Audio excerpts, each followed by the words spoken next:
Hi everyone, welcome to our YouTube channel. ഇന്ന് നമ്മൾ സംസാരിക്കുന്നത് നേഴ്സിംഗ് എന്തുകൊണ്ട് UK പഠിക്കണം, അല്ലെന്നുണ്ടെങ്കിൽ എന്തുകൊണ്ട് ഒരു കുട്ടി +2 കഴിഞ്ഞിട്ട് നേഴ്സിംഗ് എന്നൊരു കോഴ്സ് ഇന്ത്യയിൽ നിന്ന് വിദേശത്തേക്ക് പറക്കാൻ വേണ്ടി നോക്കുമ്പോഴത്തേക്കും നമ്മൾ ആഗ്രഹിക്കണം. അപ്പൊ അതിന് എന്തൊക്കെ റിക്വയർമെന്റ്സ് ആണെന്നത് ഫസ്റ്റ് നമുക്ക് നമ്മുടെ തമിഴിൽ പറഞ്ഞത് എന്തുകൊണ്ട് UK നേഴ്സിംഗ് പഠിക്കാൻ നാട്ടിൽ നിന്ന് വരണം എന്നുള്ളതാണ്. അപ്പൊ പലരും ഫ്രീ നേഴ്സിംഗ് എന്നൊക്കെ പറഞ്ഞിട്ട് പല ആടുകൾ പലയിടത്തും കാണാൻ പറ്റും. എന്നാൽ എന്താണ് ഫ്രീ നേഴ്സിംഗ് ബേസിക് ആയിട്ട് UK എന്നുള്ളതിനെ പറ്റി പലർക്കും ഒരു ഐഡിയ ഇല്ല.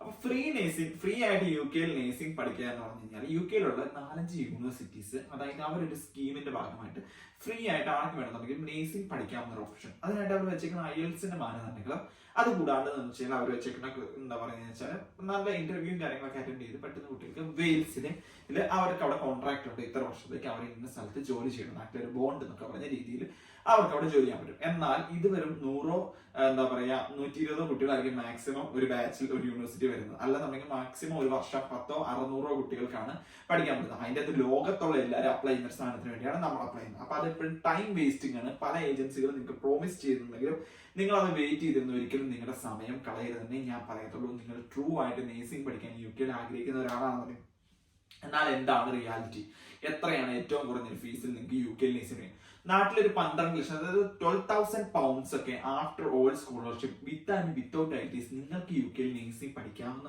ഓപ്പർച്യൂണിറ്റീസ് അവൈലബിൾ ആണ്. അപ്പൊ ഇങ്ങനെ നേഴ്സിംഗ് +2 കഴിഞ്ഞിട്ട് ഇപ്പൊ നാട്ടിൽ നമുക്ക് ബേസിക് ആയിട്ട് 4 വർഷത്തെ കോഴ്സ് നമുക്ക് പാർട്ട് ടൈം ജോബ് ചെയ്യാൻ പറ്റുന്നില്ല. 4 വർഷത്തെ അത്യാവശ്യം നല്ലൊരു കോളേജ് ബാംഗ്ലൂരോ ഇന്ത്യയിലോ എവിടെയൊക്കെ തന്നെ പഠിക്കണം എന്നാണെങ്കിലും ഏകദേശം 12 ലക്ഷം രൂപ നമ്മളുടെ ആ ഒരു സമയത്ത് ചെലവുകളും നമ്മൾ തന്നെ മീറ്റ് ചെയ്യണം. അപ്പൊ ഏകദേശം ഒരു 15 ലക്ഷം രൂപ നിങ്ങൾക്ക് 4 വർഷം കൊണ്ട് ചെലവാകുന്നു. അത് നിങ്ങൾ ചിലപ്പോൾ ലോൺ ഇല്ലാതെ നിങ്ങൾക്ക് മാനേജ് ചെയ്യാൻ പറ്റുമായിരിക്കും, അത് ഈസി ടാസ്ക് ആണ്. പക്ഷേ ഈ 4 വർഷം ശേഷം 22-23 വയസ്സിൽ പിന്നെയും സ്ട്രഗിളിംഗ് ആണ് ഒരു ജോലിക്ക് വേണ്ടി. അപ്പൊ നേഴ്സിംഗ് പഠിക്കാൻ ആഗ്രഹിക്കുന്ന കുട്ടികൾ ഒരിക്കലും നാട്ടിൽ നിന്ന് അവർ സമയം കളയരുത് എന്ന് മാത്രമാണ് ഞാൻ നിങ്ങളുടെ അടുത്ത് പറയുന്നത്. അപ്പൊ അവര് ആയിട്ട് നിങ്ങൾക്ക് ഒരു വാർക്ക വീട് കാര്യങ്ങളൊക്കെ ഉണ്ടെന്നുണ്ടെങ്കിൽ, അല്ലെങ്കിൽ പേരൻസിന് ജോലി കാര്യങ്ങൾ സേവിങ്സ് ചെയ്തൊക്കെ ഉണ്ടെന്നുണ്ടെങ്കിൽ നിങ്ങൾക്ക് ഒരു വർഷത്തെ ഫീസും കാര്യങ്ങളും 12 ലക്ഷം രൂപ പ്ലസ് നിങ്ങളുടെ യാത്രക്കുള്ള ചെലവ്, ടിക്കറ്റ്, ഒരു 3 മാസത്തേക്കുള്ള ചെലവ്, അത്രയും കാര്യങ്ങൾ ഉണ്ടെന്നുണ്ടെങ്കിൽ നിങ്ങൾക്ക് UK-ൽ എത്തിക്കഴിഞ്ഞാൽ ഈസി ആയിട്ട് ഇങ്ങനെ 18-ാമത്തെ വയസ്സിൽ അല്ലെങ്കിൽ 19 വയസ്സിനുള്ളിൽ തന്നെ സ്വന്തമായി വരുമാനവും കാര്യങ്ങളും സ്വന്തം കാര്യങ്ങൾ നോക്കാനും ഫസ്റ്റ് ഇയറിലെ ഈ ബാക്കിയുള്ള സമയത്ത് ഏർണിങ്സും നിങ്ങളുടെ സെക്കൻഡ് ഇയറിലെ സമയം കൊണ്ട് നിങ്ങൾക്ക് സെക്കൻഡ് ഇയറിലെ ഫീസ് മാനേജ് ചെയ്യാൻ, തേർഡ് ഇയറിലും ഇതേപോലെ തന്നെ സമ്മർ വെക്കേഷൻസ് 3 വർഷം 4 മാസം വെച്ചിട്ട് ഈ ഒരു ടൈമിൽ നിങ്ങൾക്ക് ഇങ്ങനെയുള്ള കാര്യങ്ങൾ ചെയ്തു തീർക്കാൻ പറ്റുന്നതാണ്. അപ്പോൾ ഉറപ്പായിട്ട് നിങ്ങൾ UK-ലേക്ക് നേഴ്സിംഗ് നോക്കുകയാണെന്നുണ്ടെങ്കിൽ അത് അഫോർഡബിൾ അല്ല, നടക്കാത്ത കാര്യമാണ്. അങ്ങനെയാണെങ്കിൽ നിങ്ങൾക്ക് നല്ലൊരു ഏജന്റിനെ ചൂസ് ചെയ്യണം. ഞങ്ങളെപ്പോലെ പല ഏജന്റുകൾ UK-ലും ന്യൂസിലാൻഡിലും അയർലൻഡിലും ഒക്കെ അഡ്മിഷൻ ഉണ്ട്. നമ്മളാണെങ്കിൽ UK-ൽ ഇൻഷോർ എന്നാണ് നമുക്ക്, അതായത് നമ്മൾ UK എന്ന രാജ്യത്ത് തന്നെ സ്റ്റുഡന്റ് ഫീൽഡിൽ വർക്ക് ചെയ്ത കുട്ടികൾക്ക് എങ്ങനെ ജോലികൾ കിട്ടാമെന്നുള്ളതിനെ പറ്റിയുള്ള വീഡിയോസും കാര്യങ്ങളും നമ്മുടെ യൂട്യൂബിലും ഇൻസ്റ്റാഗ്രാമിലും പല ചാനലുകളിലും നിങ്ങൾക്ക് കാണാൻ പറ്റും. ഇങ്ങനെ വീഡിയോസും കാര്യങ്ങളും ചെയ്ത് സ്റ്റുഡൻസിന് എങ്ങനെയൊക്കെ ജോലി കിട്ടാം, അല്ലെങ്കിൽ ഏത് മേഖല, ഇപ്പൊ നാട്ടിൽ നിങ്ങൾക്ക് അറിയിട്ടുണ്ടാവില്ല UK-ൽ ഏത് മേഖലയാണ് ജോലി. ഒരു ഏജൻസി നിങ്ങളോട് പറയുന്നു okay this is the best university എന്ന് പറഞ്ഞാൽ നിങ്ങൾ അതാണ് ചൂസ് ചെയ്യുന്നത്. നമ്മൾ അങ്ങനെയല്ല, നമ്മൾ നമ്മുടെ സ്റ്റുഡൻസുമായി ഇന്ററാക്ട് ചെയ്ത് ഏതൊക്കെ സ്ഥലങ്ങളാണ് വാടക കുറവ് കാര്യങ്ങൾ, കുറഞ്ഞൊരു വാടക, അപ്പൊ 3 വർഷം പഠിക്കുമ്പോൾ 400 കൊണ്ട് വെച്ച് വാടകയുള്ള സ്ഥലത്ത് 1 ലക്ഷം ഫീസ് കുറവിൽ നമ്മളവിടെ പഠിച്ചു കഴിഞ്ഞാൽ നമുക്ക് നഷ്ടമാണ്. കഴിഞ്ഞ 3 വർഷം കൊണ്ട് നമുക്ക് വാടകയിലുണ്ടാകുന്ന നഷ്ടം. അതുപോലെ UK-ൽ തന്നെ ഏറ്റവും കുറഞ്ഞ വാടക ഏകദേശം 250 പൗണ്ടൊക്കെ മാസം വാടകയിൽ താമസിക്കാൻ പറ്റുന്ന മേഖലയിൽ UK-ലുണ്ട്. ആ മേഖലയിൽ നമുക്ക് 12 ലക്ഷം രൂപ ഫീസിന് യൂണിവേഴ്സിറ്റിയും അവൈലബിൾ ആണ്.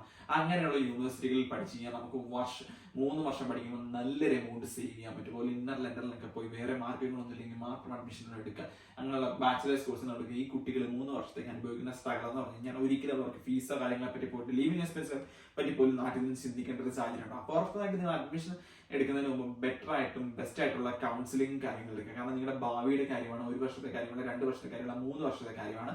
ഈ കോഴ്സ് പഠിച്ച് പാസ്സാകുക എന്നുള്ളതും നിർബന്ധമായിട്ടുള്ള കാര്യമായതുകൊണ്ട് ആ ഒരു കാര്യം. അപ്പൊ അങ്ങനെയുള്ള അഡ്മിഷൻ കാര്യങ്ങൾക്ക് നിങ്ങൾക്ക് ഉറപ്പായിട്ടും നമ്മളുടെ ഇൻഫർമേഷൻസ് വാല്യുബിൾ ആണെന്ന് തോന്നുന്നുണ്ടെങ്കിൽ നമ്മൾ ത്രൂ അഡ്മിഷൻ എടുത്ത് ഇവിടെ വന്ന അക്കോമഡേഷൻ, പാർട്ട് ടൈം ജോബിനുള്ള അസിസ്റ്റൻസ് കാര്യങ്ങൾ, നിങ്ങളുടെ UK-ലെ സ്റ്റഡി തീരുന്നവരെയുള്ള നാളെ വരെയുള്ള കാര്യത്തിൽ സപ്പോർട്ടും കാര്യങ്ങളും നമ്മൾ നിങ്ങൾക്ക് തരുന്നുണ്ട്.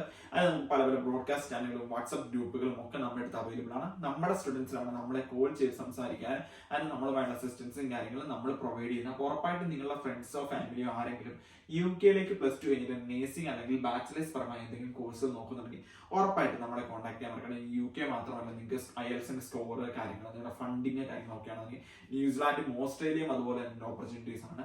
ഇതിനെപ്പറ്റി ന്യൂസിലാൻഡും ഓസ്ട്രേലിയയും നമുക്ക് ബേസിക് ആയിട്ട് നമ്മൾ നോക്കേണ്ട കാരണം വെച്ചാൽ ലിവിംഗ് എക്സ്പെൻസും കാര്യങ്ങളൊക്കെ നമുക്ക് തേർഡ് പാർട്ടിയും കാര്യങ്ങൾ കാണിക്കാൻ പറ്റത്തില്ല. നമുക്ക് ഫണ്ടിങ് നമ്മൾ തന്നെ ചെയ്യണം. അപ്പൊ നിങ്ങൾക്ക് ആവശ്യത്തിനുള്ള സേവിങ്സ് 20 ലക്ഷം രൂപയുടെ FD, നിങ്ങൾക്ക് ലോണും കാര്യങ്ങളൊക്കെ അറേഞ്ച് ചെയ്യാൻ പറ്റും. പേരൻസിന് അത്യാവശ്യം റവന്യൂവും കാര്യങ്ങളും അല്ലെങ്കിൽ ഇൻകവും കാര്യങ്ങളും ITR കാര്യങ്ങളും ഫയൽ ചെയ്യുന്ന വ്യക്തിയാണ്. നിങ്ങൾക്ക് ഉറപ്പായിട്ട് ന്യൂസിലാൻഡും ഓസ്ട്രേലിയയും നോക്കാൻ പറ്റും. അവിടെയും ഒബ്ബിച്ച് സ്കോളർഷിപ്പ് നിങ്ങളെ കാത്തിരിക്കുന്നുണ്ട്. ഈ പറഞ്ഞ 13-14 ലക്ഷം രൂപയ്ക്ക് നിങ്ങൾക്ക് ഓസ്ട്രേലിയയിലും ന്യൂസിലാൻഡിലും നേഴ്സിംഗ് പഠിക്കാൻ പറ്റും. അതിനെപ്പറ്റി അറിയാൻ വേണ്ടി നിങ്ങൾ ഉറപ്പായിട്ട് നമ്മുടെ ഈ ചാനൽ സബ്സ്ക്രൈബ് ചെയ്ത് കൊടുത്തിക്കുക. ഉറപ്പായിട്ടും ഇതുപോലുള്ള പുതിയ പുതിയ വീഡിയോസ് നമ്മൾ വരുന്നതായിരിക്കും. അപ്പോൾ നേഴ്സിംഗ് UK പഠിക്കാൻ താല്പര്യമുള്ള ആൾക്കാർക്ക് ഇത് ഉറപ്പായിട്ടും ഷെയർ ചെയ്യാൻ മറക്കണ്ട. അടുത്തൊരു വീഡിയോ വരുന്നത്